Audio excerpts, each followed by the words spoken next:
I'd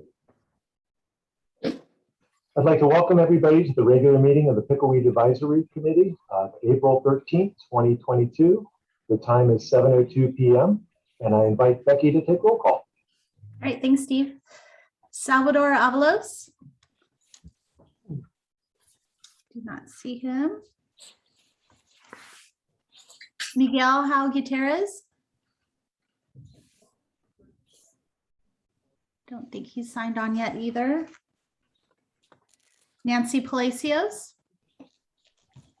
And Nancy says she could not attend tonight. Yeah, she's absent. Okay, Kate Sprague. Here. Janet Tanchez. If she's absent as well. Right. Rosa Vasquez.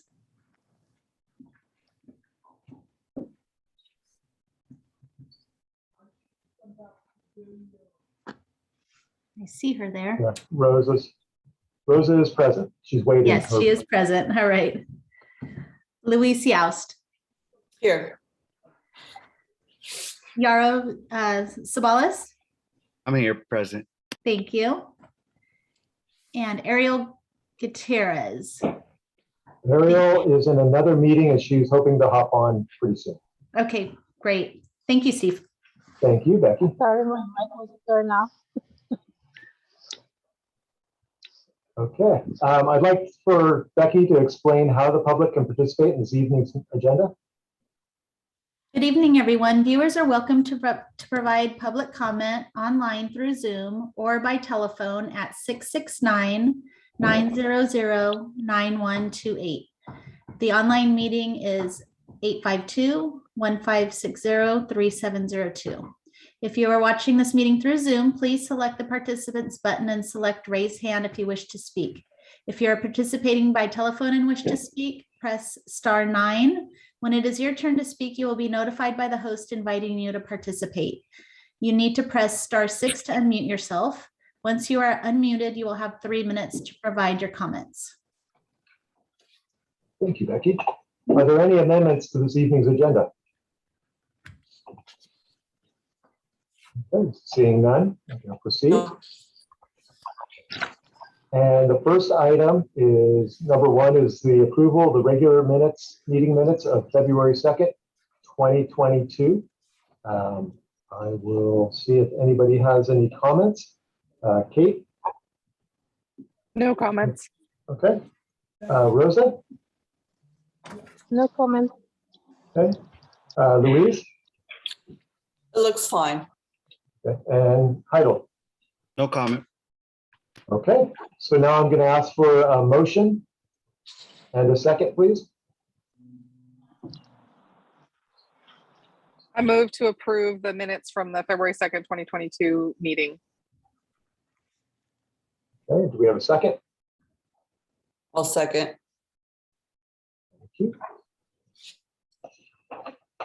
And Becky, will you take roll? Yes. Has anyone jumped on late? Have you noticed, Steve? I have not. Okay, Actually, do we have any members of the public? we do not. No, Okay. not at this time. Okay. So let's see here. I'm just going to take a quick look to see if I don't think anyone else has jumped on since we started.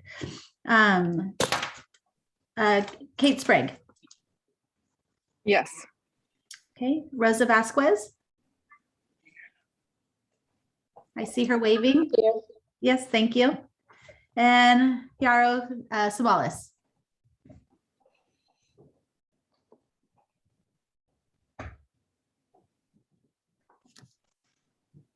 Heidel, do you agree with the motion and the second?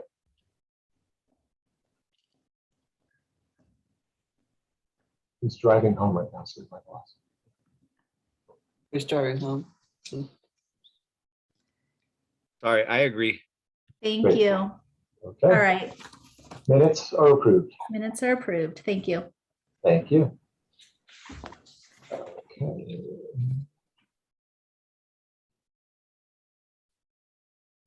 Okay, is there any public comment? You said there's no members of the public. Does anybody else have any comments about anything that is not on the agenda tonight? Great. Okay. We'll move on. So matters before the committee.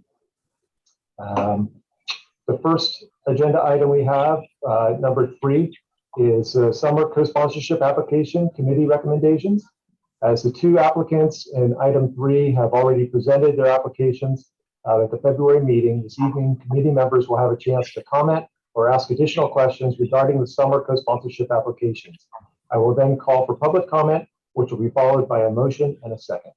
So our first one for the summer programs is the Marin YMCA, the YMCA summer camp at Albert Boral Community Center.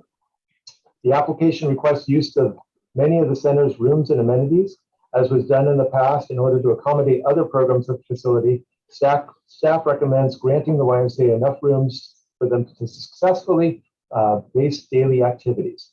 Should the committee agree, additional rooms could then be granted on a daily space available basis.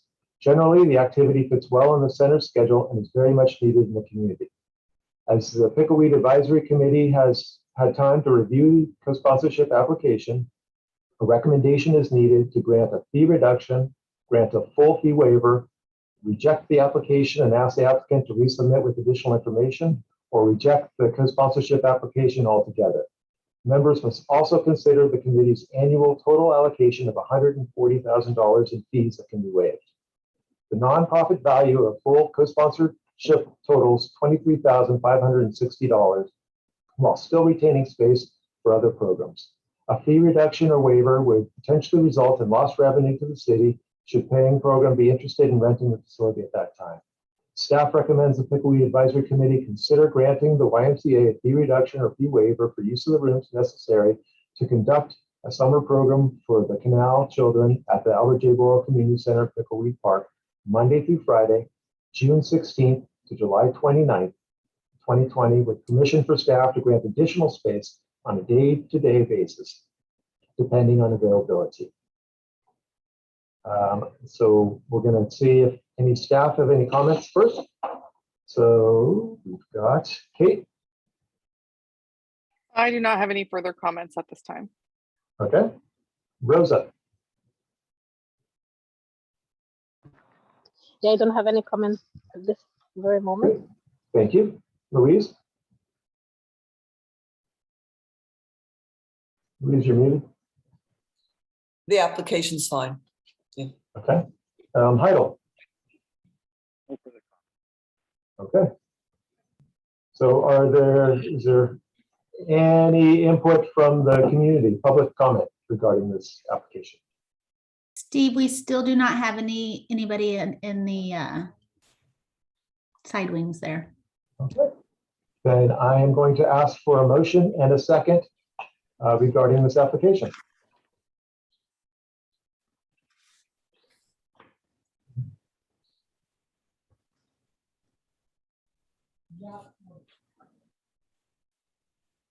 Well, I'd like to move that we accept the application as is. And do we also need to say to grant full fee waiver at this point? Yes, so you would say a full fee waiver, and if you support the staff's recommendation to do the core rooms and then add additional, have the ability to add day by day for additional rooms. Okay, well, I recommend we support that. The additional rooms, the core rooms, full fee waiver, summer camp. Is there a second? I second. Great. Becky, would you take roll, please? Yes, and let's see here. Kate Sprague, Yes. Rosa Vasquez, Yes, thank you. Luis Youst, Yes, thank you. Yaro Sabalas, thank you. Motion passes. Congratulations, Marissa. And then Marissa's up later on in the agenda as well. So this was easy for her. She'll get to talk next time. So we're going to go to item B now on the list, and that's Canal Alliance Marin Football Club, Canal FC at Marin FC. The application requests use of both Pickleweed Park soccer fields on Tuesdays, Thursdays, and Saturdays from August 1st to November 27th, 2022 for a much-needed soccer program for Canal youth. Addressing committee concerns regarding other field users, specifically San Rafael Soccer, the center recently received a rental application from longtime renter San Rafael Soccer requesting use of Soccer Field 2 from 8:30 a.m. to 2:30 p.m. on Saturdays from August 27th to October 29th, and Monday through Friday from 4 p.m. to 7:30 p.m. August 1st to November 4th. The revenue from San Rafael Soccer beyond the program value would total $6,030. Marin FC, who has also historically rented the other soccer field and is partnering on this Canal FC proposal, canceled the reservation in 2021 and did not utilize the Pickleweed soccer fields. It should be noted that on September 3rd, 2021, all regular users of the Pickleweed fields, including the scheduler for San Rafael Soccer, were made aware of a new city policy giving users the opportunity to receive priority use by submitting their applications for the 2022 season between September 1st, 2021 and October 31st, 2021. Out of all the users, we only received one application, and that was from one of our regular Sunday adult leagues. As the field policy states, organizations can still apply past the application deadline and be awarded use on a space available basis. The Marin FC applicant has been made aware that there is a slight possibility, fingers crossed, that the soccer fields may be closed in September should the city identify funds to convert the field to synthetic turf. Additionally, Field 2 is currently not available on Saturday, August 6th, Tuesdays, August 2nd, 9th, and 16th due to pre-existing programs. Staff recommends that the Pickleweed Advisory Committee consider granting Canal FC at Marin FC a fee reduction or waiver for use of the Pickleweed Park soccer fields on Tuesdays, Thursdays, and Saturdays from August 1st, 2022 to November 27th, 2022. The nonprofit value of a full co-sponsorship totals $9,000. A fee reduction or waiver would result in lost revenue to the city, however, provide a needed and requested program for Canal youth. Now I'm going to ask if any of the committee members have any questions. So, Kate? So I was wondering whether the program can be run on one field, if two are necessary, or if one would be sufficient to run the program, and also whether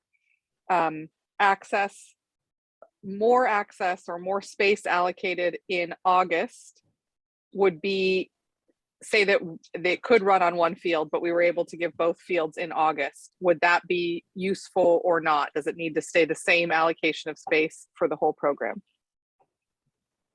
Okay, Omar or Ryan, would one of you like to address that? Sure. Great question. At this point, it's really an unknown because we don't know the number of kids that we're going to get, and that's why we selected the two fields. The assumption that we would get enough kids to require that. And getting more field space in August doesn't necessarily help us, just because the way we've structured the program, it has fixed days where we'd be doing it from a cost standpoint. Omar, is there anything you'd like to add? Kate, any other questions? I don't think at this exact moment, no. Okay. Rosa, do you have any comments or questions regarding the application? Not at this very moment. Okay. Thank you. Louise? It looks fine. Thank you. Great. And Heidel?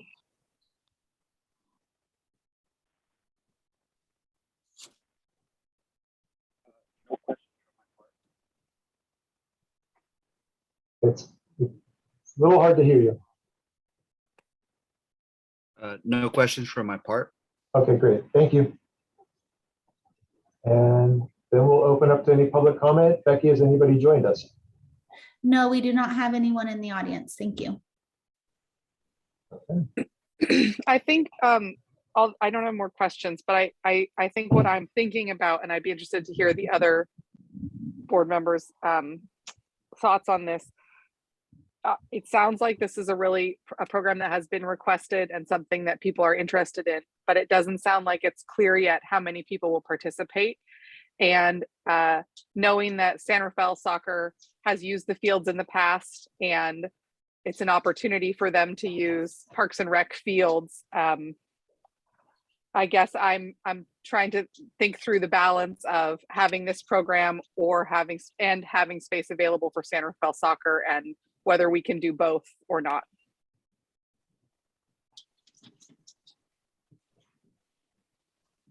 Any other committee members have any input or suggestions on this? So how much of a time conflict is there between the two parties?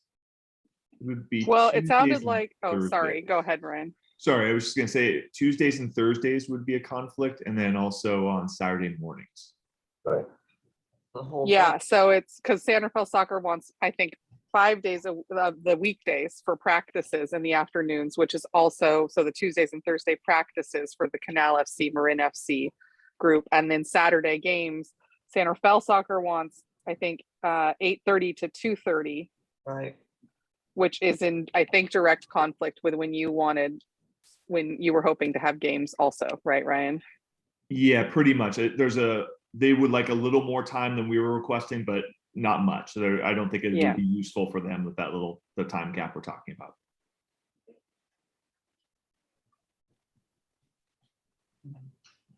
You know, it's one of those things where the city has limited resources. And so we have the city's only soccer fields and the only gymnasium. Terra Linda has the only pool, and Santa Rafael downtown has the only baseball field and bocce courts. But you know, from a staff standpoint, we really go to support the Canal community, but we need to be inclusive of everybody. Looking at the application process that has been spelled out, it would be the first applicant. The Santa Rafael Soccer had the opportunity; they were given the opportunity to apply, and you know, we'd love to have them, but they did not apply at the earlier opportunity, and this application has come in prior to their application. So if we look from that standpoint, Okay. this program, Canal FC, would have priority. You know, it would be ideal if we could work out a compromise, and it sounds like from the way this is right now, if we were to grant a full sponsorship, there's still Monday, Wednesday, Friday for Santa Rafael Soccer, Mhm. but they would lose out on Tuesday, Thursdays, and Saturdays. Yeah. As a parent of a Santa Rafael soccer player who lives in the Canal, I was looking forward to the chance that we might have a game at Pickleweed and we'd be able to walk to a field instead or a practice instead of always having to find another place. So, you know, but I know that this community is not necessarily the largest draw for Santa Rafael soccer. So I'm thinking that about that perspective as well. Right.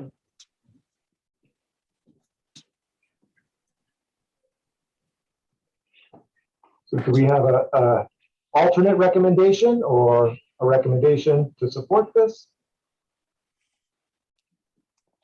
When does Santa Rafael soccer, how late can they be given the space? And when, you know, like when can we tell them, oh, I mean, ideally they want to plan ahead of time, I would assume, you know, so the earlier the better. You know, I think if Canal FC were to start and they realize, hey, we don't need the fields all the time, I think they're, you know, respectful enough to come to us and let us know, knowing maybe other people would serve the community, and then we could open up, and then Santa Rafael Soccer can then try to get on, reschedule. Well, you know, since they applied first, I think that they should be given priority. Marin FC.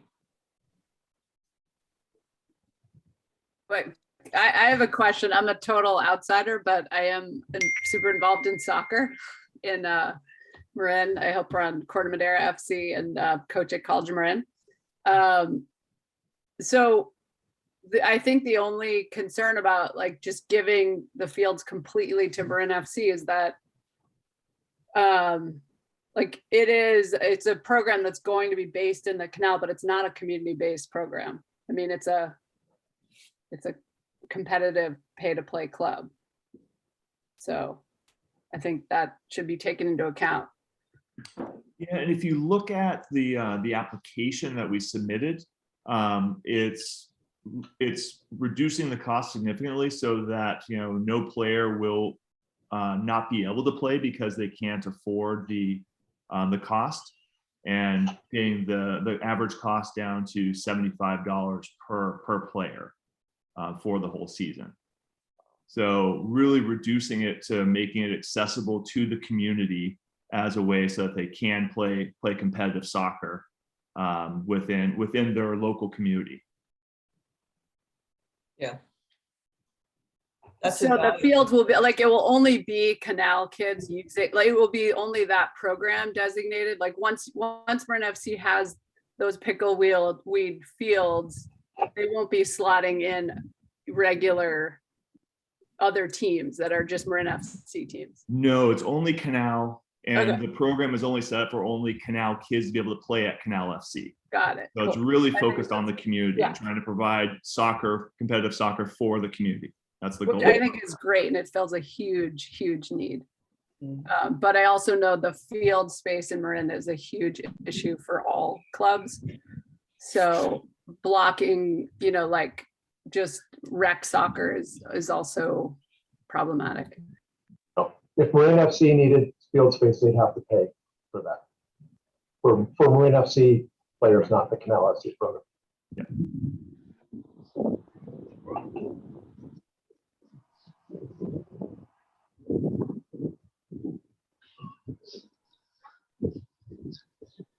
May I share something? And I don't know Yes. if this is the right time. My name is Marina Palma, and I am the Canal Mini Soccer League coordinator. We've been running this program with the city of San Rafael for about 11 or 12 years. And when we play indoors, we only do it from 5 to 9 years old. So there is a whole generation that doesn't get a chance to play soccer because they can afford it. That's why I truly believe that supporting the Canal Football Club, so these children who are Canal residents can continue to play and stay out of choosing the wrong path, will be a great support to our children in the community. And I do hope that you guys take that under consideration, how you're gonna change so many lives for our youth in the Canal community. Thank you. Thank you. Thank you. Excellent. So do we have a recommendation from one of the committee members?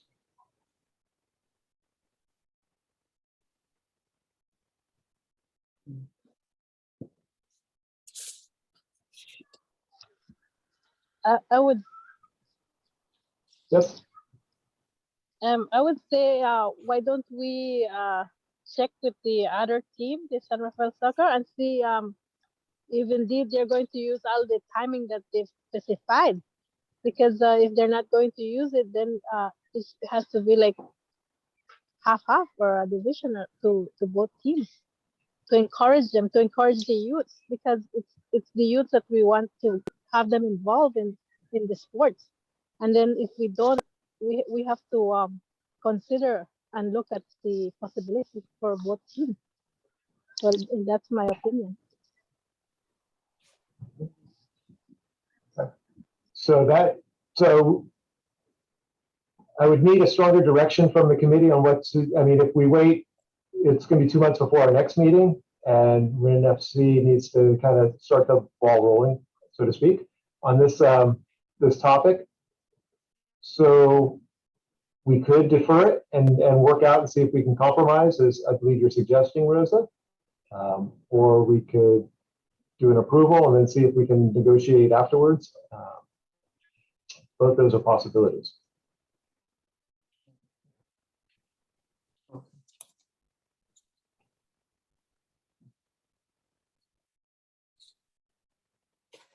Title, do you have any input?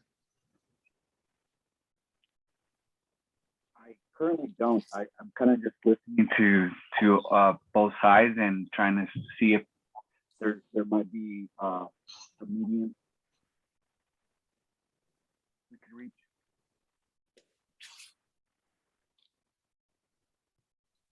When would you plan to enroll? Like when is the goal to be enrolled? Like having students sign up and like would you know numbers before August, Ryan, or is it going to be a rolling enrollment? Yeah, we definitely know numbers before August. We've actually started doing some clinics right now at San Rafael High to start getting some interest within the community. And Omar and Canal Alliance have been doing outreach to the community. We have another one of those clinics set up for the end of this month, and then we plan on doing one more as well. So we'll be able to start gauging interest and ability over the next couple months. But I think it'll probably be rolling as well, where we'll probably add other kids as they show interest in the program as time goes on.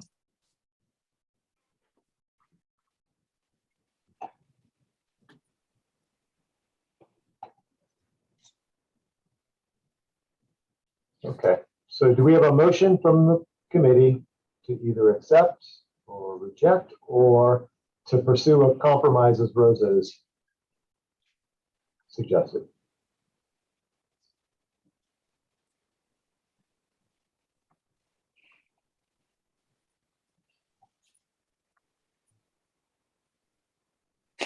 We've got it. Split committee. Go ahead. No, go ahead, Louise. All right. Well, then I would like to move that we accept the application for Marin FC as they've requested. And that's with a fee reduction, correct? So I move that we accept it as written. With a fee waiver or reduction? With a fee A reduction. full fee waiver or a reduction? Oh, full fee. Okay. Do we have a second? Second. Rosa seconds. Okay. Becky, will you take All roll? right. Kate Sprague. Yes. Okay. Rosa Vasquez. Yes. Louise Youst. Yes. And Yaro Savalas. Yes. All right. Motion passed. Okay, you. congratulations and thanks for all your hard work on that. And you're giving us another step from the Canal Mini Soccer League and help keeping the teens engaged in the community. And hopefully, I know we've worked together in the past, and if we can free up some time for the other program, we'll work together to do that, because I know you all are in the best interest of trying to support soccer in the community and the youth too. So I thank you so much. right. Okay, so and then it'll take us about a week or so, and we'll reach out with the permit and all that coming up in about a week or so. Okay, great. Thanks. All right. Appreciate it. Thank you, Steve. Bye. Everyone. Thank you. Okay. That's always a tough one. So I appreciate everybody's consideration, and we're always trying to do the best for the interest of everybody. And it is tough, and sometimes we have to rely on policy as far as procedures, as far as when people apply and get their applications in. But these fields traditionally, groups, including San Rafael Soccer and Marin FC, have used them and then let the community play in between or split half the field. So we've always had a good rapport with the community and letting other people on. And I hope that this continues. Okay. Now we'll move on, and we're going to item number 4. And these are our school year co-sponsorship applications and final report presentations. We ask that our applicants limit their presentations to 5 minutes, please, because we have quite a few of them tonight. And I'll start with the background, and then we'll introduce. So 4A is with Drawbridge, the weekly expressive art program. Drawbridge has been offering the weekly expressive art program at the Albert J. Borrow Community Center since 2013. The city, through the Pickleweed Advisory Committee, has fully co-sponsored the rental of the room for the program since 2017. This activity fits well in the center, especially in the art room, and appears to have a core following of children that truly look forward to the program. Drawbridge offers a weekly expressive art program for homeless, low-income, and underserved children at the Albert J. Borrow Community Center. The program provides children a safe, fun, supportive environment where youth ages 5 to 18 can use art to build community, process stress, and explore difficult emotions through creative expressions. The term of the proposed art program is from September 12th, 2022 through August 28th, 2023.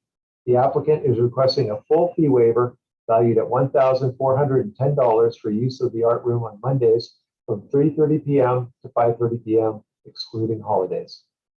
Per the co-sponsorship guidelines for renewal applications, a final report for the program's previous co-sponsored use is included with the application for the Pickleweed Advisory Committee's review. While the Pickleweed Advisory Committee reviews the co-sponsorship application and final report, Drawbridge staff are present to provide a program overview and support the application, which is before the committee. Committee members will then have the opportunity to ask questions of Drawbridge staff. The Pickleweed Advisory Committee has the authority to grant a fee reduction, grant a full fee waiver, reject the application and ask the applicant to resubmit with additional information, or reject the co-sponsorship application altogether. A fee reduction or waiver would potentially result in lost revenue to the city should a paying program be interested in the art room at that time. The committee will make the recommendation at their June 1st, 2022 regular meeting. And now I'd like to introduce Tracy, who's going to support this application. Hi, Tracy. Hello, thank you guys so much. My name is Tracy Blaze Booth. I'm the newish executive director. I think I have been in my position for like a month the last time we presented. So we are just so thrilled to be here again to speak with you and to thank you for all you do for Drawbridge. So for the last 30 years, Drawbridge has provided free weekly programs, expressive art programs for children at emergency shelters, affordable housing facilities, and trusted community centers like the Albert J. Burrow Community Center. We offer programs for children ages 5 to 18. Our programs are always free for the families we serve, and we provide children and youth a safe and nurturing space to build community, explore creativity, and all of those skills that are so critical to healthy development. Thanks to the ongoing support of the Pickleweed Advisory Committee and the City of San Rafael, Drawbridge has offered programs at the center, as Steve said, since 2013, and to the larger Canal community for over 25 years, offering free weekly programs led by trained facilitators, such as our longtime artist and San Rafael native, Kathleen Keating. The program at the Alboro Community Center has historically served an average of 40 unduplicated children per year over the course of a year of weekly art sessions. As our communities have reopened in the face of the pandemic, we started programs back at the Burrow Center in September of 2021. We've seen a steady increase in demand for programs. And in a period of just 6 months immediately after reopening, we were approaching pre-pandemic numbers, already serving 32 of our goal of 40 children in just 6 months, who had already collectively attended the group a total of 205 times. During this time, we piloted a new visiting artist program. We used Burrow as our shiny case study or our pilot program for the rest of our sites. We worked with area artist Isidore Angeles, who led Drawbridge participants in the creation of traditional shadow boxes and miniature table altars in celebration of the Day of the Dead. We also received a donation of hundreds of backpacks from the action sports brand Vans, and we were able to fill them with art supplies and distribute them to all our partner sites, including the Burrow Center, to help the children in our group kick off an amazing creative new year with new gear and new art supplies. Our goal for Burrow Center this year was to serve a minimum of 50 unduplicated youth from a variety of backgrounds who will attend the group at least 450 times or more, which we anticipate we will easily meet by August.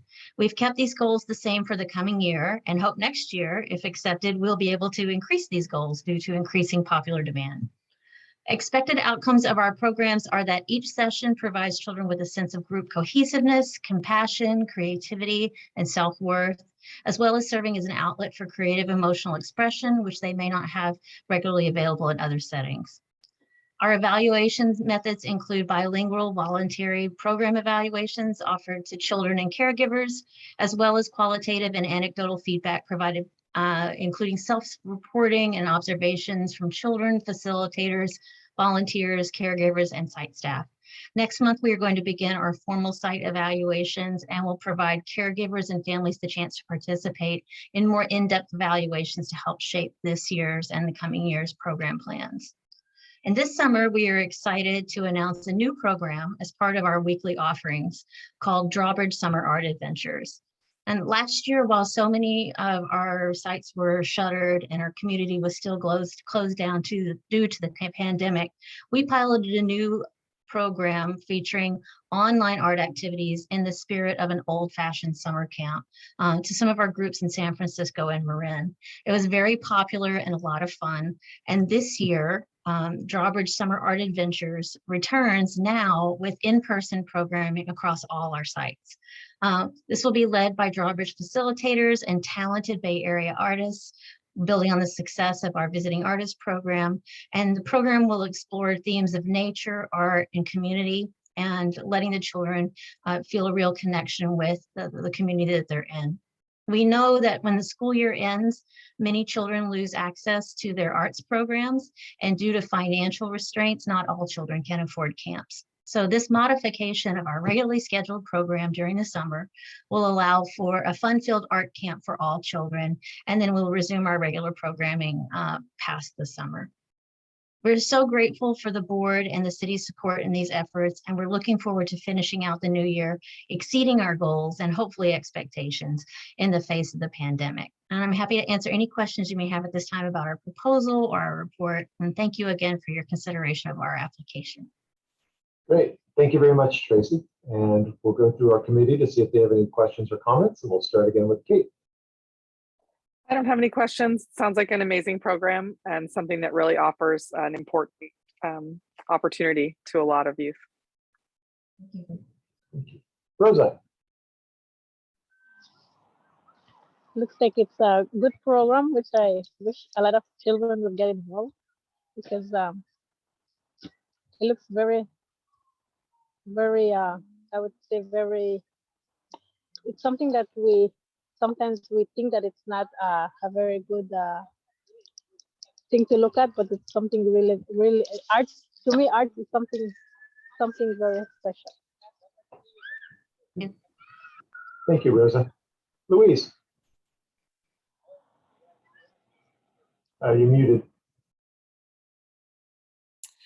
Yes, I fully support the art program. So my question is, you said it's available for ages 5 to 18. Do you separate ages by class, or is We don't. It's kind of the old schoolhouse model, and the projects are scalable to age. Is that difficult, or? It's with our programs, it's largely expressive arts programs. So it's child-centered, it's child-driven. We offer suggestions for programs, and then we let the children run with it. So they can bring their own, that's how they build self-confidence. They can work with their other people in their table or their groups. And it's the way that we can tailor those experiences specifically to the child. And a lot of times they will base activities, they'll poll the room and find out what they want to do that day, what materials they want to use.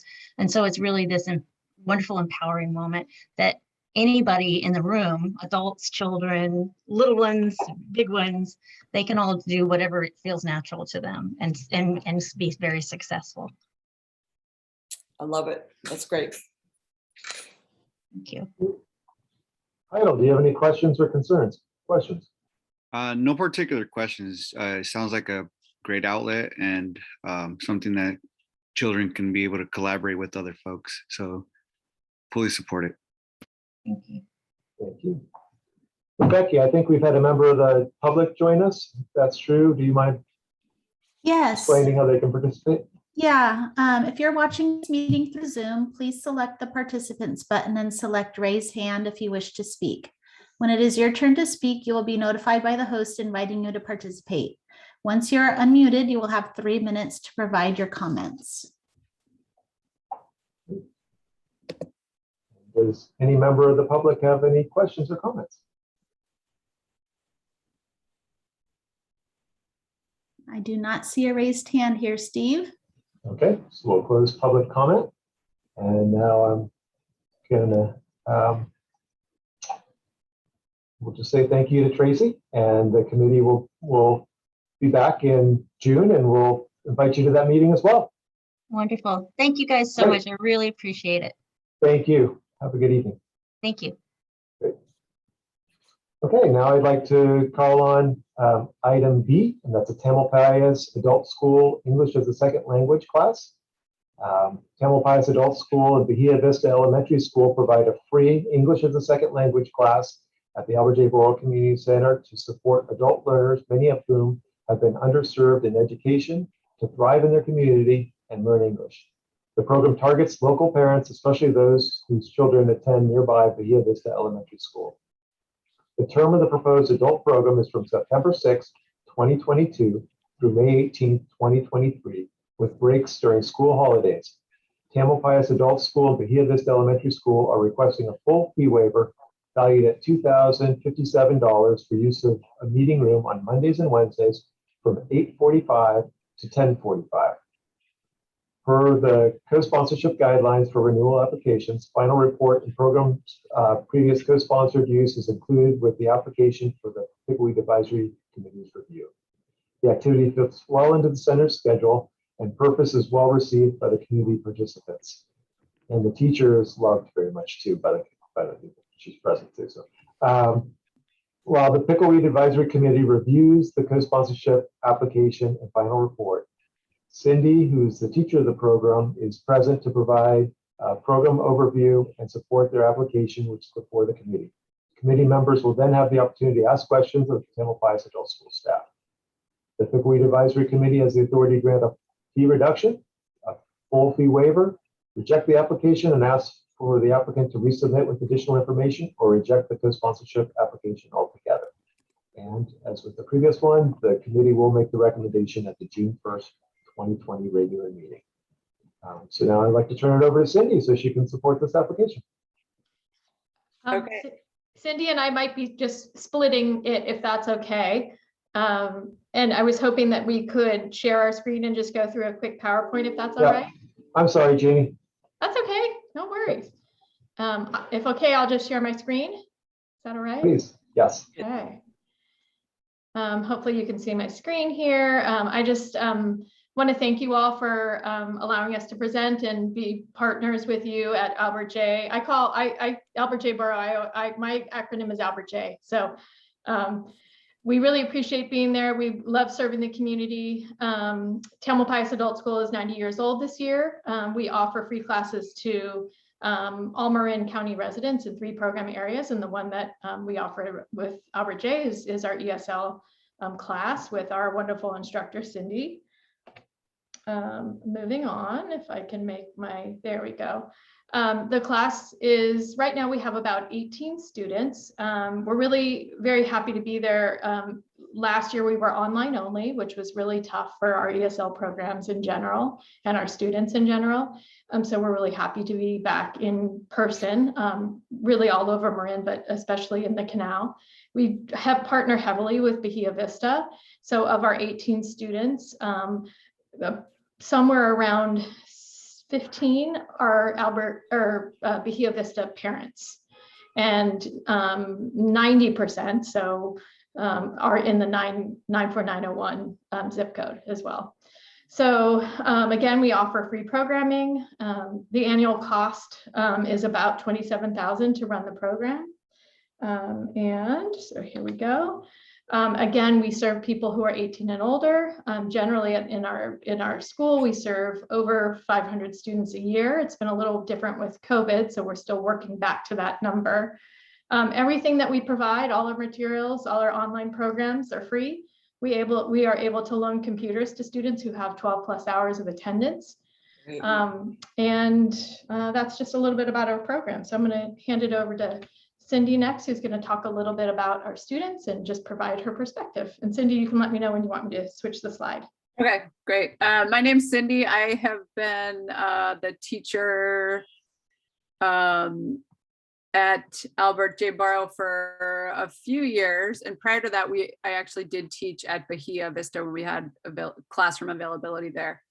And before that, I taught for a number of years through the Canal Alliance in their ESL program. So this slide, we don't need to spend much time with it, but it just shows for all of our students, we pre-test them before they take their class every semester, and then after they've finished the semester, just to measure this. In order to get funding from the state, we have to show that they have actually learned something or their scores have gone up. So all these numbers are sort of confusing, but we do have metrics to measure the success of the program. You can switch, Jamie. And then this just shows, I think one thing I will say, coming back from COVID, it's been so great to see students in person. And we have most of our students in the morning class are women, although we've gotten a few men recently. And it just creates an amazing community for all of these women to actually do something for themselves. Most of them are moms and have always put their families first, and they've worked and tried to, raise their kids. And finally their kids are in school and they have maybe a few hours in the morning to, for their own educational purposes. And I think they really just have fun and feel good that they're studying, and it's a great example for their kids. So it's super fun. And I think that we all need more fun. That's it. Seeing the students and also just seeing the confidence that learning English gives them is really profound sometimes. The students, some of their educational backgrounds, it varies greatly. Some students only went to school until 3rd grade in their home country. And obviously some went, graduated from high school. The class that I teach is a mixed class, but allowing people, adults, like the space to improve and is really, I think, important. And so we hope that we can keep the space. And I like to see Steve twice a week too. We thank you, Cindy, and thank you, board. We do so much appreciate the partnership, and we understand the importance of being providing a class in a community where the need is high. And we found that even if we were to offer it on our site, many students can't get here. They don't have cars, and the transportation, as we all know, is pretty rough. So it's a lot of the parents plus. drop their kids, and the time works because they drop their kids at 8:30 or 8. I don't know. It might be 8:15, but then they walk over to the Albert J. Borough Center, and it works well. So many thanks, and that's our presentation for tonight. Great, thank you both. Jimmy, there you go. Thank you. I do want to add, Cindy had mentioned how their confidence grows, and it's funny that at the beginning of a semester, we'll see people kind of shyly walking in, asking where the room is or looking for the room. And by this time of year, they come striding in and they pause as they pass my office and say good morning, or they greet me more where they were too shy to do so before. So it's nice to see, and it's nice to hear them giggling and having fun in the class while they're learning as well. So we're going to go and go through the committee members to see if anybody has any questions or comments, and we'll start again with Kate. I love hearing more about the program, and in particular that you found a time that works for the people who this class is needed for. I think that's a great example of working to serve the community and the population that needs it. Thank you. And Rosa. Rosa, you're muted.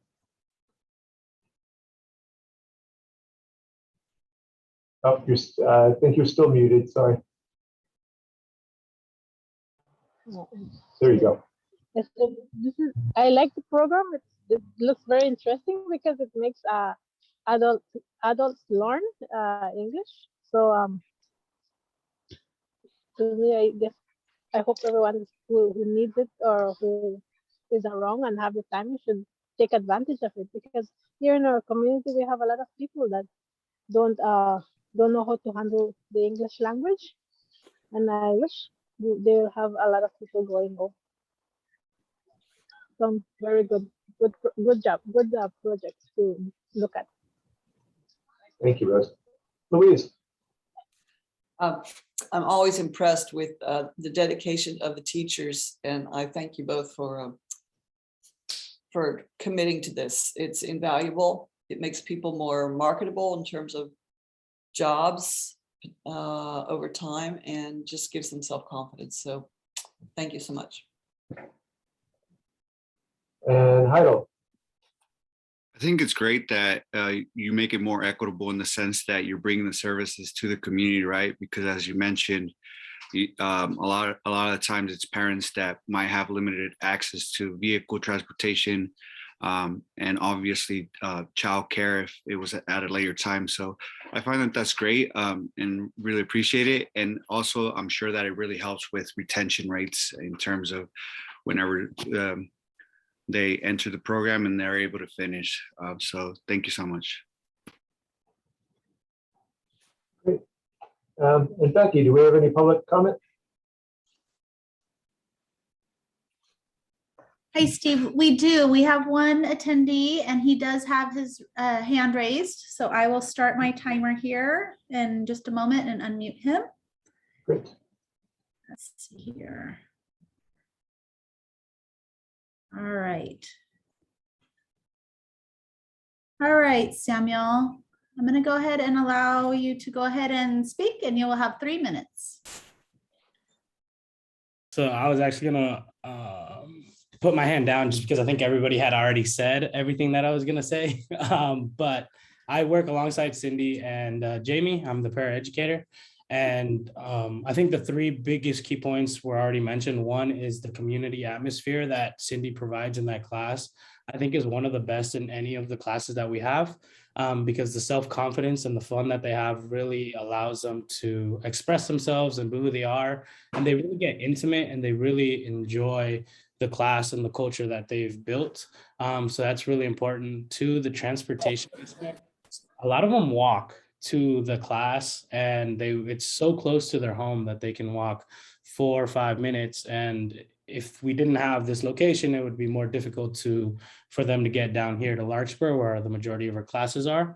And then Bahia Vista, sometimes their kids are at Davidson or they're not at Bahia Vista yet. So when we have our classes with Bahia Vista, they're not Bahia Vista parents at that moment, but they will be in the future. And so this allows them another class that they can take while their students become while their kids become students at Bahia Vista.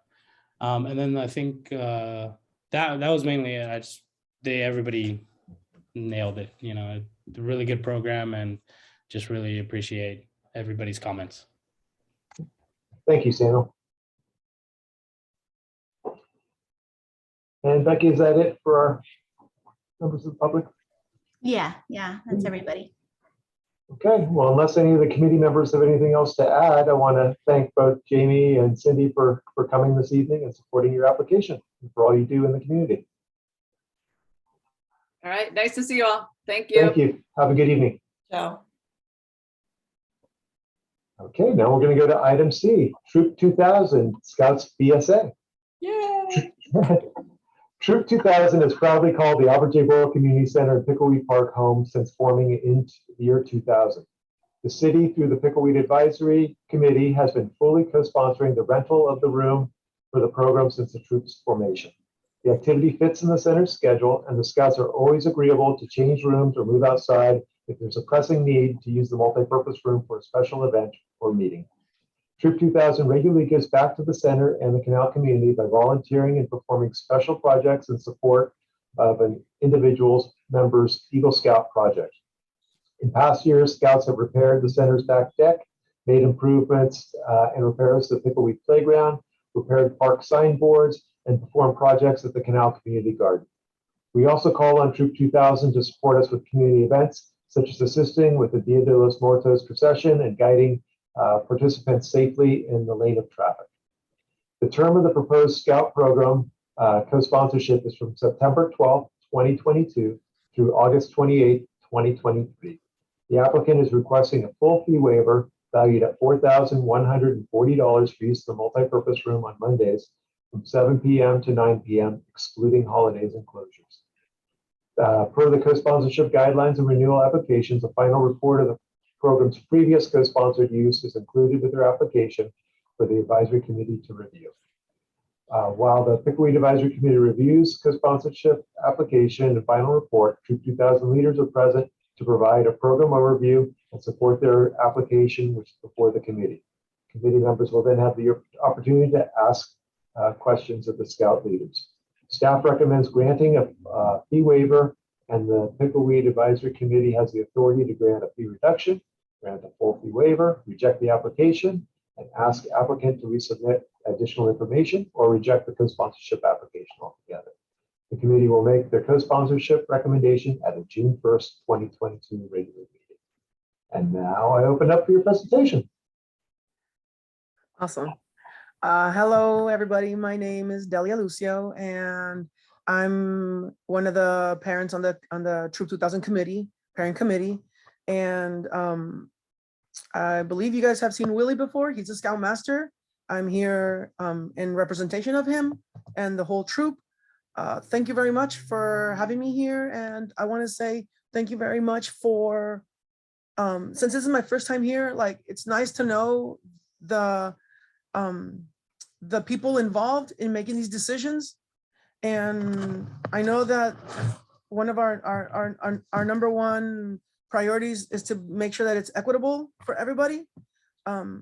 So yeah, we serve children from 5th grade to 17 years old, so 12 to 17.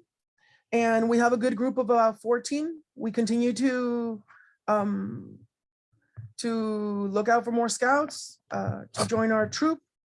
And it's always, the numbers always fluctuate. But yes, like Steve said, we're always willing to work with the team to see what works out and what works the best. So we're able to move around if needed. The kids here in our troop, I mean, they're in love with this program because it's in the community. They're very young children who are, a lot of them are low income, and it's close to their home. It's safe. It's secure.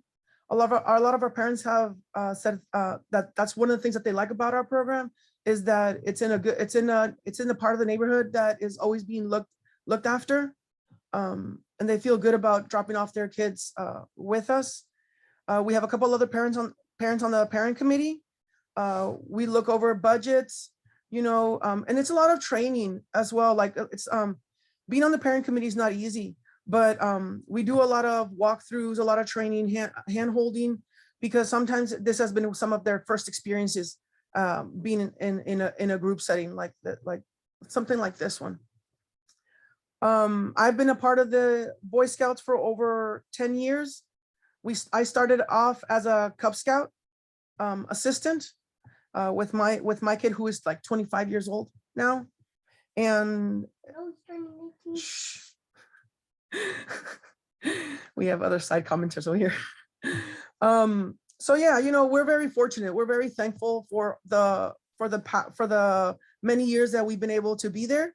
And we're very hopeful that we will continue to be there, because we serve a population that needs a place to go, needs a place to get together that is safe, secure, and a place that they have an opportunity where they can actually learn something, help the community. They do a lot of service projects, just like Steve said.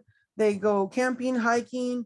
We do have a monthly membership, no, a yearly membership, but it's a very low cost. And basically the money that we ask from them is to put back into providing a service to the Scouts. So if they need a book, we'll buy them a book from their own money, basically. If they need clothes, Willie is amazing in trying to get all the Scouts what they need.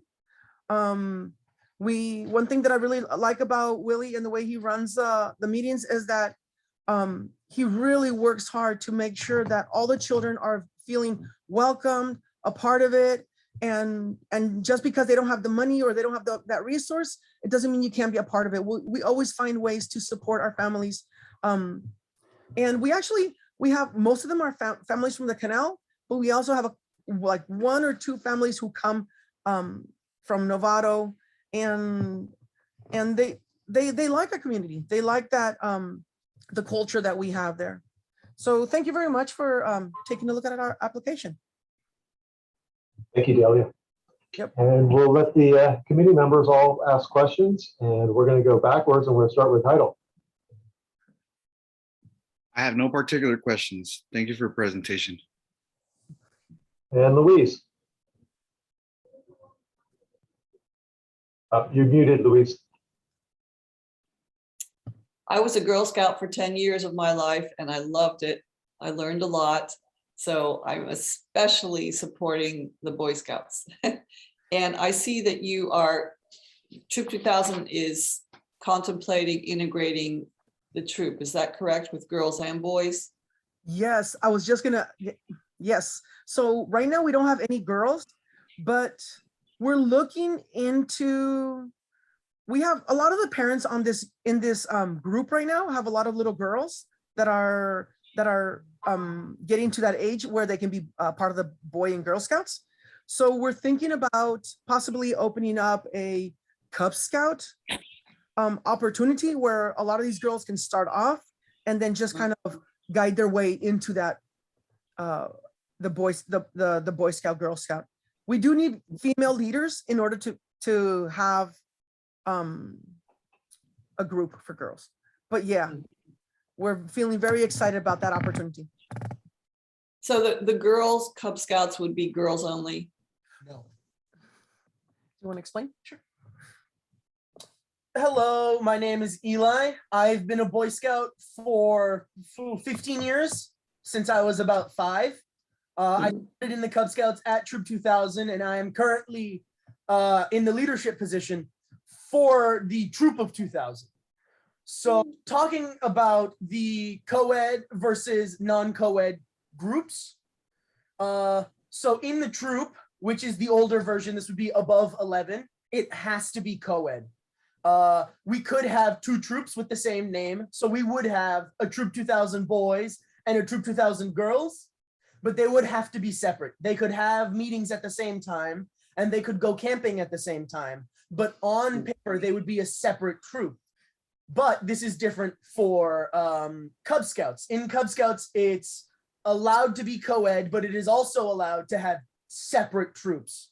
So if one wanted to, you could have an only female troop and you could have an only female Cub Scouts, but you could also have a co-ed, which many have opted for. Well, co-ed might be more efficient, so to speak, but I really support girls only, because I think that girls only will be, can learn to be leaders amongst themselves first before they're potentially overshadowed by boys, maybe, not necessarily. But yeah, I support girl unity, at least at the start. That's my feeling. Thank you. I think it would be empowering. Thank you. Appreciate it. Rosa, do you have any comments or questions? No, well, not at this moment because my question was answered. Oh, great. I was going to ask about the girls and the boys, but they already answered it, so I'm fine. Great, thank you. And then Kate. I don't think so. I also was going to ask about girls and boys. I'm thrilled to hear that you might try to include Cub Scouts as well, because I think it'll grow your Boy Scouts numbers too. And I got to put a little pitch in for Eli, who helped answer that last question. Eli pretty much grew up at the center between the Scouts, and he was a participant in the Kids Club program for years. So I don't see him much nowadays, but I sure remember him back when he was younger. So it's good to see you, Eli. Yeah, it's good to see you, Steve. Thanks. Becky, we have any members of the public still in attendance? We do not, Steve. Okay, so we'll skip that part. Delia, thank you very much for coming in. And I also want to thank you for helping out with the troop. Willie came to us several years ago, and he was needing extra support from parents, and it's really glad that you have stepped up. So Yeah. I know he appreciates you as well. So thank you for stepping in for him tonight and for being part of the pack. Thank you so much. Appreciate it. Great. Have a good evening. Yep. Okay, now we're going to go on to item D, and that's the Marin YMCA. Again, just kidding. Marin for the 2022-23 after-school program.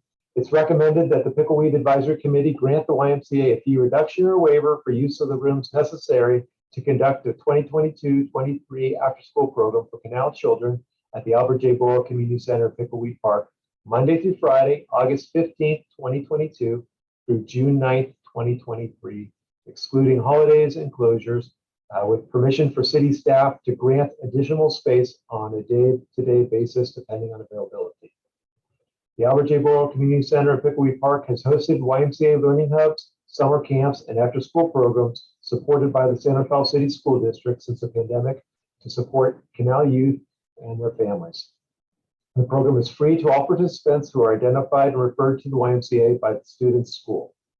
The application requests use of many of the center's rooms and amenities, as done in the past, in order to accommodate other offerings in the facility. The city co-sponsors and provides the YMCA with 3 meeting rooms and the picnic area daily. Additional rooms are granted on a daily space available basis. The listed listed fiscal impact of the program therefore reflects the base fees and not the extras that will be added prior to the use. A final report was not provided for their winter-spring 2022 program that is currently being held at the center, but Marissa, who's staff of the YMCA, is here to provide a program overview and support their application, which is before the committee. Committee members will then have the opportunity to ask questions of the YMCA staff. The advisory committee has the authority to grant a fee reduction, a full fee waiver, reject the application and ask the applicant to resubmit with additional information, or reject the co-sponsorship application altogether. The nonprofit value of the granted full co-sponsorship of the meeting rooms and picnic area totals $61,020, while still retaining space for other programs. The fee waiver potentially results in lost revenue to the city should paying programs be interested in renting the facilities at that time. The co-sponsored amount will also be charged against the $140,000 available for co-sponsorship. The committee will make the recommendation on the June 1st, 2022 regular meeting. And now I invite Marissa to make any comments she wants to support their application. Hi, I'm Marissa Williams, the Community Programs Director for the Marin YMCA. I've been working as the Community Programs Director for the last 3 years. Sorry, I'm trying to pull up my PowerPoint. My laptop died, so I'm on my friends and I'm not finding the place for it, but I think this might, okay. Take this there. Oh. Sorry, just one moment.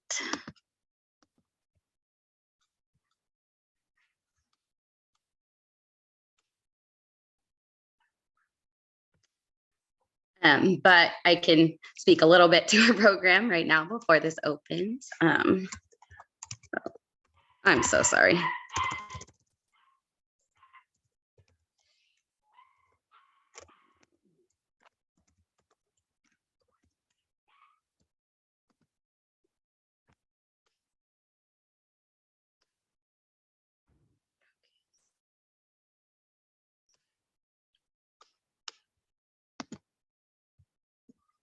I don't know why this isn't working. I'm so sorry.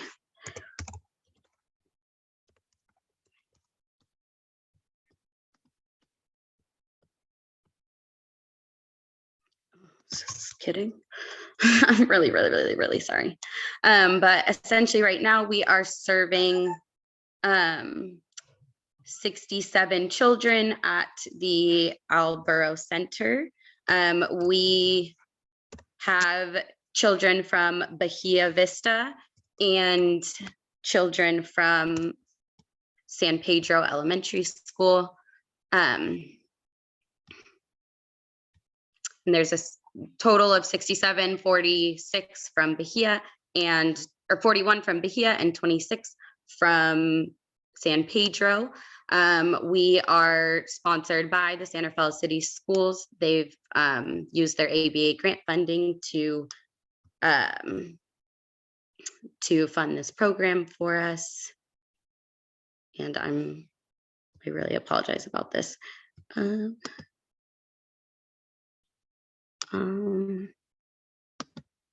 Okay, I'm not really sure what to do about that, so I'm just going to leave it in the view that it was.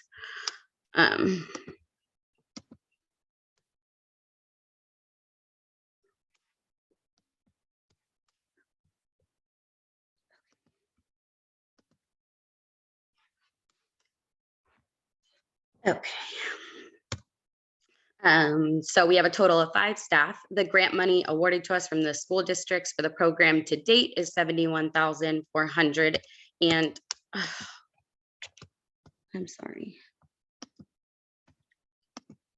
$71,473.44. The total by June will be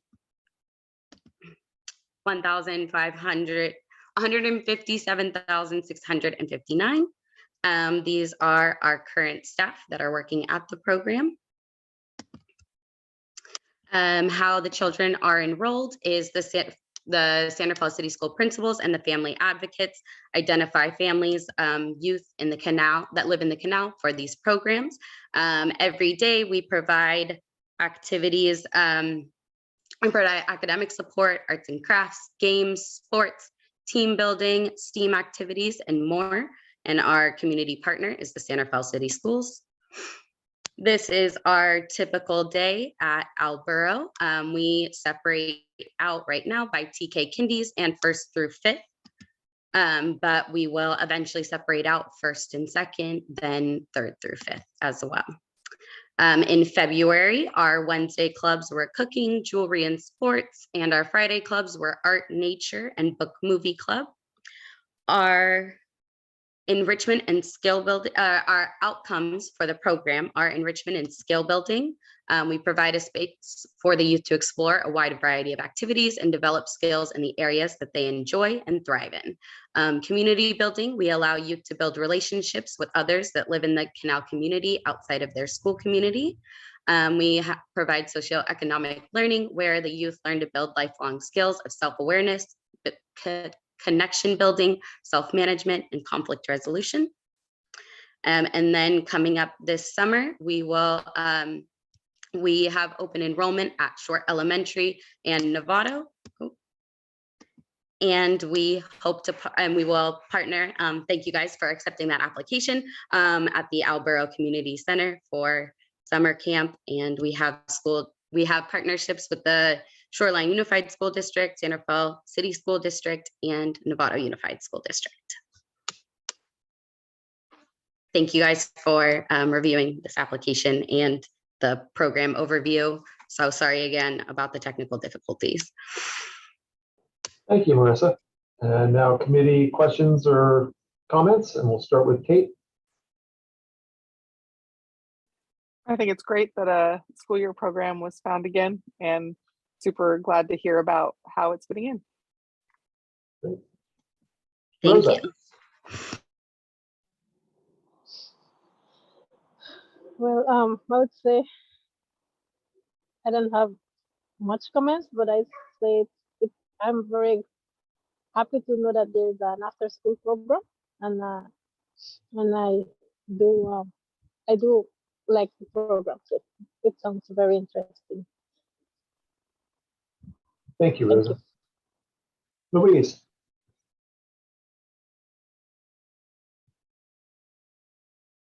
Louise, there you go. Yeah, I'm sure this is, the parents of the kids are so ecstatic to have this program. It fills a great need in the Canal. So some kids actually get off school by 1 p.m. On Wednesdays, yes, they do. And every first Wednesday of the month, they're out at 12:50. So, but most days we're there with the kids from 2:30 to 5:45, 6 usually though. Okay, just wondered. And I'm interested in your conflict resolution. How do you teach that briefly?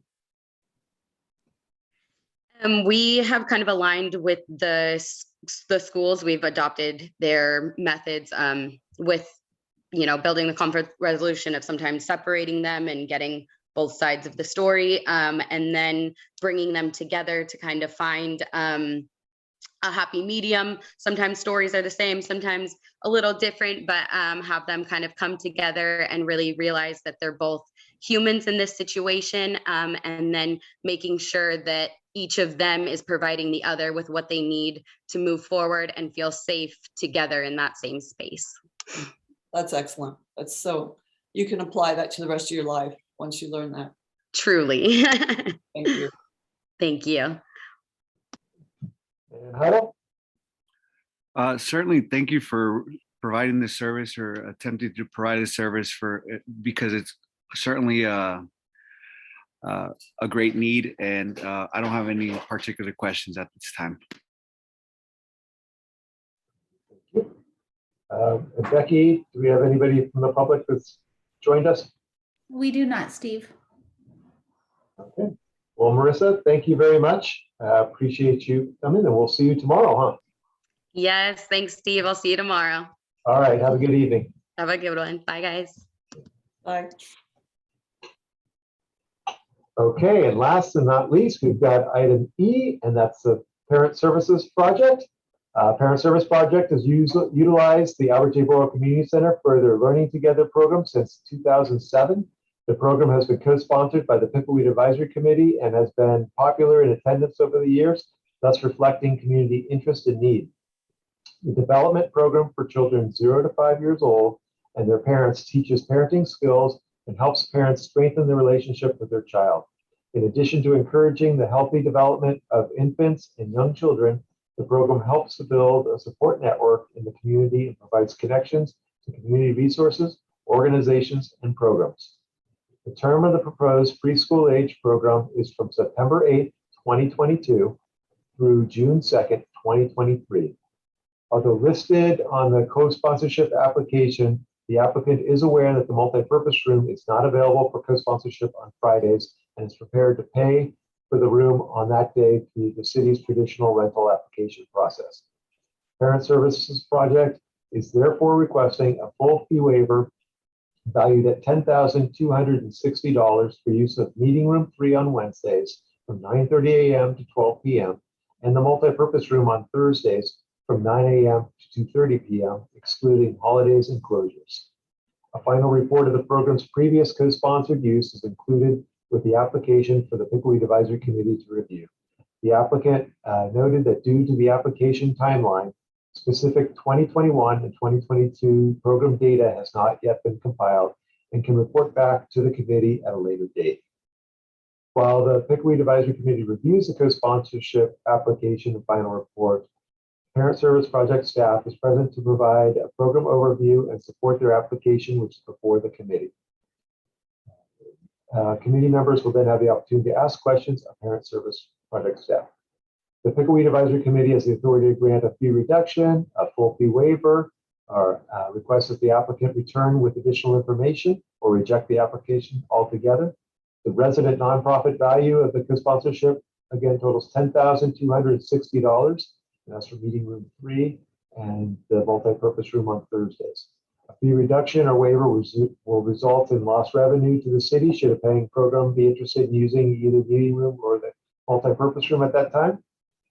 However, being that Parent Service Project conducts the program all 3 days at the Albert J. Borough Community Center, the center realizes an estimate of $8,662.50 in revenue from the rental of the multipurpose room program on Fridays. The committee will make the recommendation at the June 1st, 2022 regular meeting. And Alondra is here to present. Thank you so much for waiting and welcome. Hi, everybody. Thanks for having me. Let's see. I know you guys are fairly familiar with Aprendiendo Juntos, our early child developmental play group. It's a play group for children ages birth to 5 and their parents. It is, if you've ever had the opportunity to come visit, you would see now this year during COVID, it's been about 20, we've limited it to about 25 families per group. And like Steve said, we're currently running 5 groups, 1 on Wednesday, 2 on Thursdays, and 2 on Fridays. Pre-COVID, we would serve about 75 families total, sometimes even more. It's been a popular program in the Canal for many years. And if you came to visit the program, you would see children running around, having fun, playing games, singing songs, reading books, laughing, dancing, and learning a whole bunch. The focus of the program is for children who don't have access to preschool, and it is specifically for children who live in the Canal. It's also focused on parents, and we know that parents are their child's first teacher, and we know that it's extremely important that parents have a good connection with their child. And we also know that it's important that parents connect with each other. And because of that, the play group is an opportunity for the parents to connect, to learn together, to share together, and to play and to have fun. I think I heard it earlier in somebody's presentation that we need to, the families need more, we all need more fun in our lives. And so the play group is a good opportunity for that as well. We have community resources.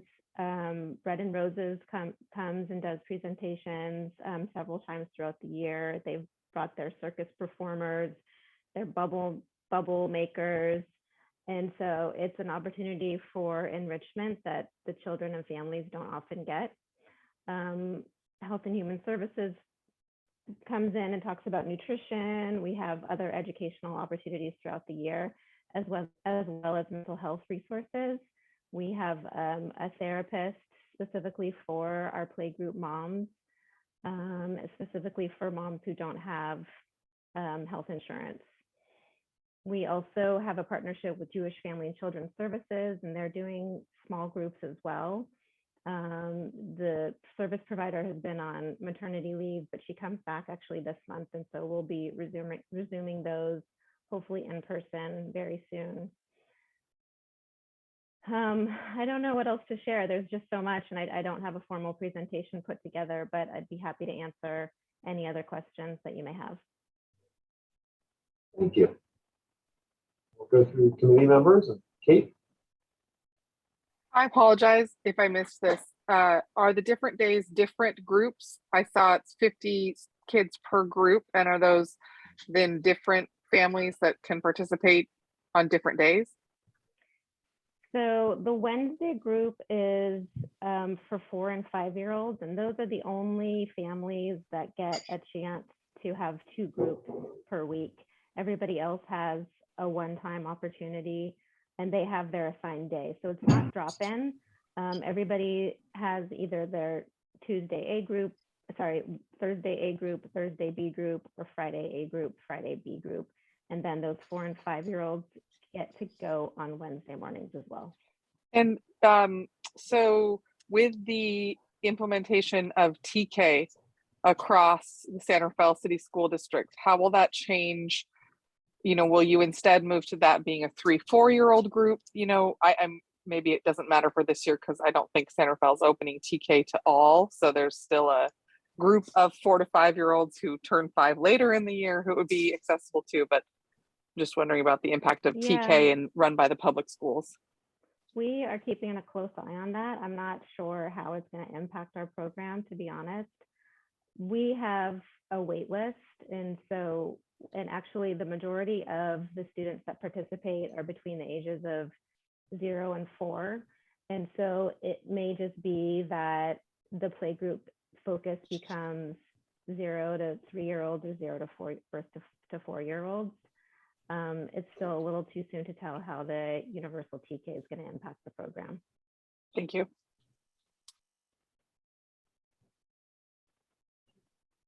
Okay. Rosa, do you have any questions or comments? Not for this timing because my question was already answered. Thank you. Good. Rosa, it's getting dark on you, and I know it's cold outside too, so try to scoot things along. Louise. Oh, you're muted, Louise. What is TK? Transitional kindergarten. Oh, Transitional kindergarten. So it's a program that in California, Universal Transitional Kindergarten will provide a year of TK for kids who are 4 turning 5 rather than needing to turn 5 in order to enter kindergarten. So most local school districts are starting it next year with some portion of the year. So not all students who are 4, but students who are 4 and are going to turn 5 maybe by February or December, depending on the school district. So the kid would go to TK and then go to full-fledged kindergarten. That's right. Oh, okay. Thank you. Is that a state law or? It was something, yes, passed in California. There was a TK program when it's a convoluted story, but when California changed the enrollment dates for kindergarten, it used to be that you could start kindergarten at 4 as long as you were going to turn 5 by December 9th or something like that. And maybe 8 years ago or something, they changed that. And so they had TK as a program for students who were turning 5 between November and December, and then October and December, and then September to December. And then they eliminated funding because it was only supposed to transition those families that had been counting on sending their kids to kindergarten. And then with the push for universal preschool, it was determined that we really needed to offer better opportunities in early education for students. And so California passed the universal TK law. But again, it doesn't impact all 4-year-olds yet. It's being phased in so that all students will eventually be able to participate in it. Thank you. Okay, Idle. I don't have any questions. And Ariel, I notice you've joined. Are you there? I'm here, yeah, no questions. Thank you though. Okay, you're welcome. Okay, and Becky, any members from the public pop on? No, Steve, we do not have anybody. Okay, Alondra, thank you for joining us and sticking through the whole meeting. We appreciate it, and we really value the program you're providing to the community. So the board will make their announcement on the application in June. Thank you. Thank you all so much for all the support you've given us over the many years we've been part of the Canal. Good night. Thanks for your work. All right. Now we're going on to committee reports and comments. Item number 5. 5A is a Park and Recreation Master Plan Steering Committee update. Kate has agreed to give us an update on that since she's this committee's representative on that group. So thanks. I will keep it brief. It was a very large group that met at the first meeting with the representatives from many different committees related to Parks and Rec and libraries and that umbrella in San Rafael. We heard from the consultant that the consultant working for the consultancy that the city has hired about how the first step is evaluating the parks and recreation services and facilities that are available throughout the community. And so hopefully many of you have seen surveys in one form or another that have started to go out related to parks and recreation. And that's the first step is, so we got an overview of the survey, what some of that data might look like, and we'll be meeting again to start looking at that and then next steps from there. Thank you, Kate. Do you have any other comments to add? I don't think so. Okay. And then Rosa, do you have any community input to give us?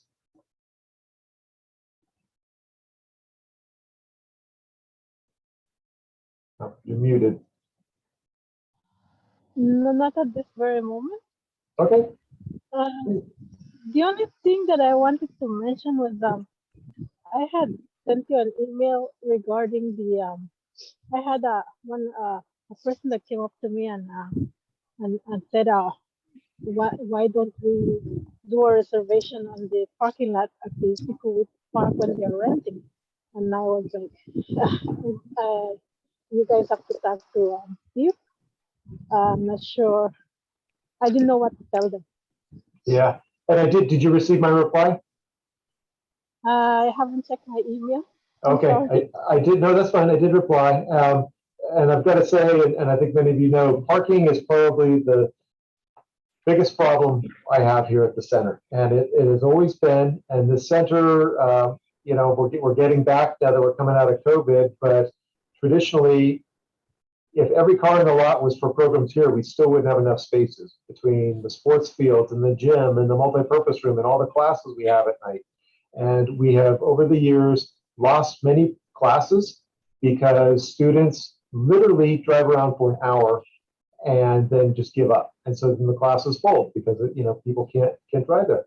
People who are renting and paying quite a bit of money to have quinceaneras, weddings, or other family gatherings here can't guarantee that people are coming are going to be able to park. And part of that is the city doesn't want us to reserve spaces because, one, how do we prioritize, you know, allowing a soccer group that's renting our fields to use reserve spaces and then somebody else not? So that's a challenge.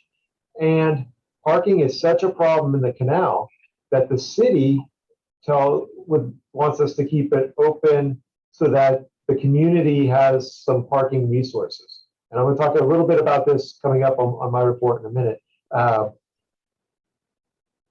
You know, as a manager of facility, ideally for the center, it'd be nice to be able to chain off the parking lot at night, and it would be nice and clear. There wouldn't be people in here partying and having problems.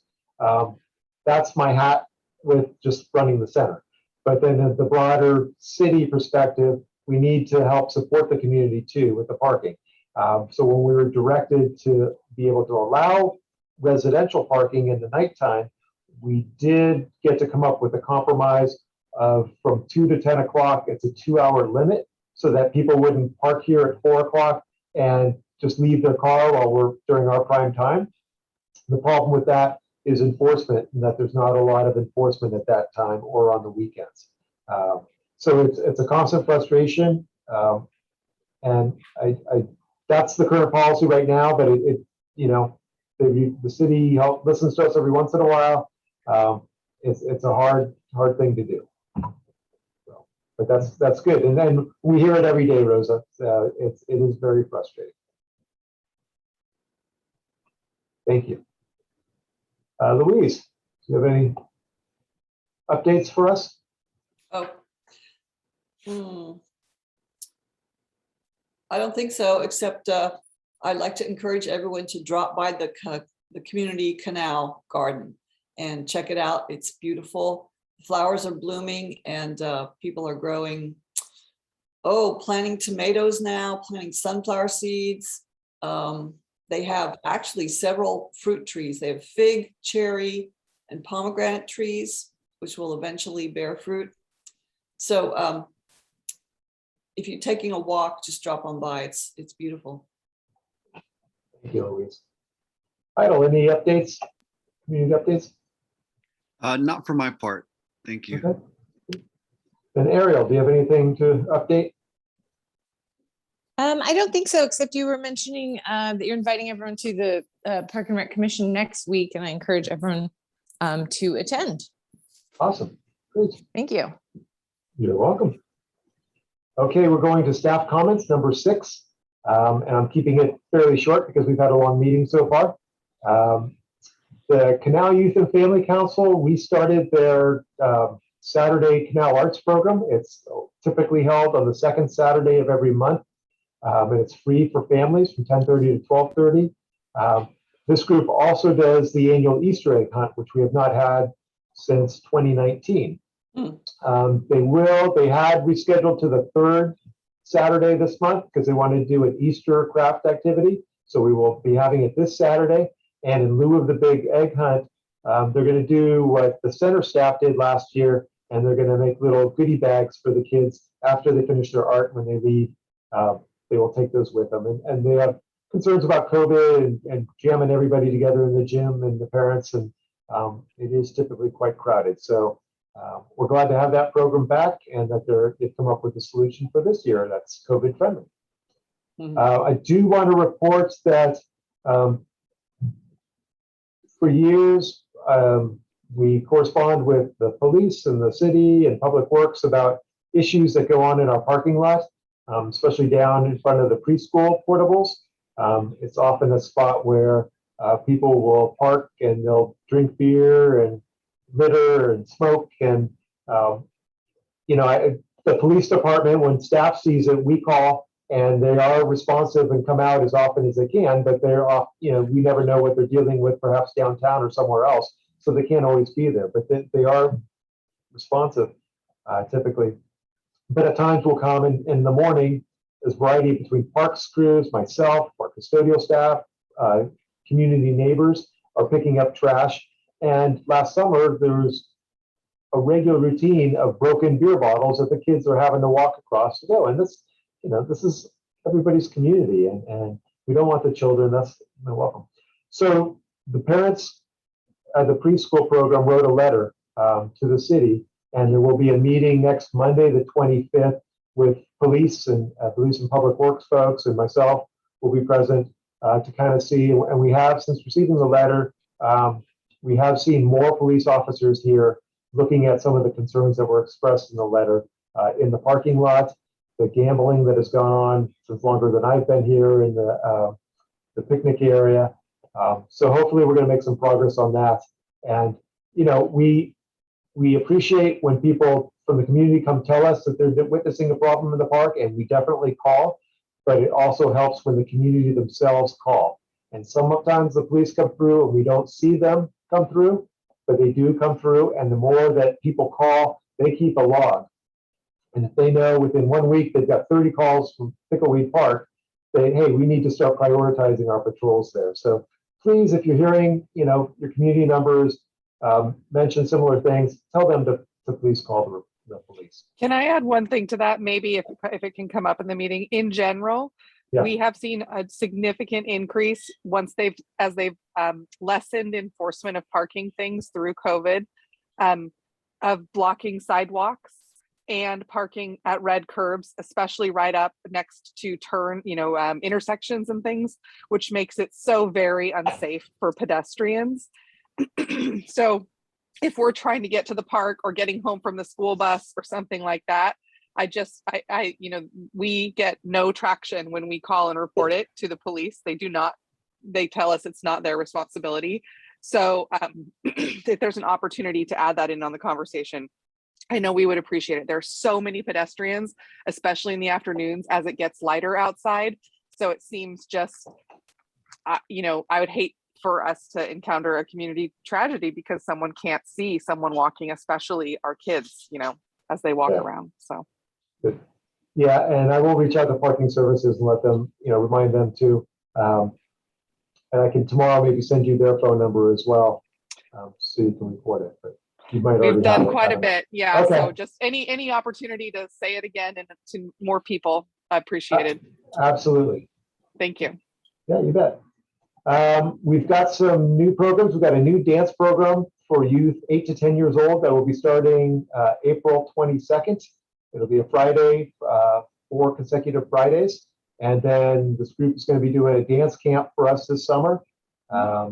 We're also partnering with Vivillon, who used to be the old Whistle Stop, to do more senior programs here, and potentially work it up where we can tag on to some of their trips where they would come here and pick up some of the folks. And they're able to get some grant funding for theirs, for their program. So we're hoping that we can keep it low cost for our seniors in the community.